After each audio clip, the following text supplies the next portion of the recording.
Hey, Brian, the retirement guy here. In this month's video, I want to go over four what I'll call four rules that I see people miss all the time, and they directly impact your retirement income. They directly impact how much you pay for your healthcare premiums in retirement and how much you pay in tax. Let's take a look.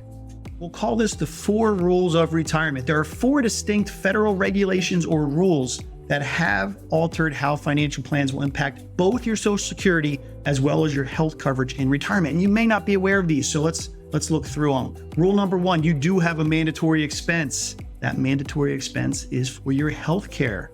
Once you're 65 years or older and you come off credible coverage, you are required to enroll in Medicare. And if you want your Social Security benefits, you're required to have Part A. There are other parts besides just the hospital and the doctor. There's Parts B, Parts D.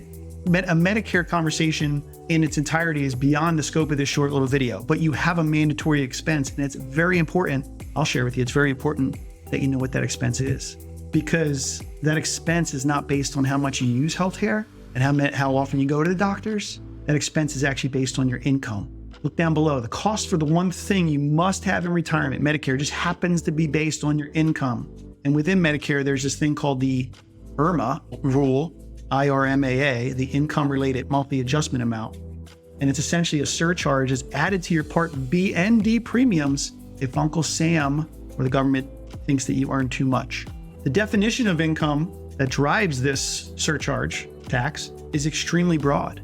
Your income is defined for IRMA, this surcharge, as line 11 and line 2A on your tax return, adjusted gross income plus tax-exempt interest. So income from all these sources are counted towards potential IRMA surcharges. Social Security, wages, tips, interest, all the income you have coming in, unless somehow you keep it off your 1040 with some strategic moves, like through life insurance accounts, through Roth accounts, through HSAs, some defined benefit plans. There are not too many of these, the 401h's and the use of your home equity and reverse mortgages in the future. Those can keep income off of your 1040 and still give you the income you're looking for. But if the income's coming in from those items in the middle, it's going to be counted towards IRMA. And then rule 4 is the bulk of your Medicare premiums and any IRMA surcharges are directly deducted from your Social Security benefit. And the projected increase just in costs for Part B and Part D are staggering. And they come directly from the Medicare Board of Trustees, anticipating that these premiums are going to increase by over 6% in the near term, and they're concerned about more in the long term.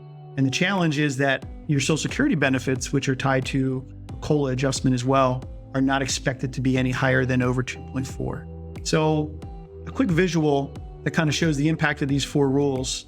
If the blue line here is a person's Social Security and checks, and the red line is the Medicare costs that are deducted from that Social Security, what you end up seeing happening over time is that the purchasing power of the Social Security check, and this is denoted by the green line, the purchasing power tends to level off and or decrease if, in fact, Medicare premiums go up faster than Social Security COLAs. And also if you get hit with the surcharges, which are effectively a tax which eat into your Social Security. So I bring this up, these 4 rules of retirement, because they impact directly many folks' income plans. Because if you don't know what the federal government has in store for your retirement income and your retirement accounts, you're in for a rude awakening when the costs hit.